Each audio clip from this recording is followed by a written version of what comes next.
Hi guys, welcome to the video. This is part 6 on basically getting started tutorial with PySpark and Python. In this video, basically we'll be learning how to manipulate columns, how to basically do any manipulation. So first of all, I have this data frame and I want to create a new column. So how do you do that? So you say from PySpark.sql function import lit and rand. So these are some of the functions that I'm going to show you how you can use it. For example, let's say I want a constant number 6. So I'm going to say lit 6. So df.with column means it's going to create a new column. The name of the column is 6, lit is 6. So that means it's going to create a column called a 6 with the value 6 and I'm going to show. So here you can see this is the data frame. Let's look at the next part.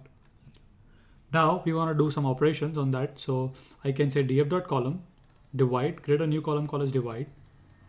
Now take the prices and divide it by 2 and dot show. So here you can see the new column got created. So we did some mathematical operation. Okay, let's look at the another part, sum. So df.column, you're gonna say sum, then the name of the column, and then the operation. So I'm gonna select the column 6 and 6, so it should be 12 here, and sure enough it works. Similarly, the drop command. So df.drop and the name of the column, right?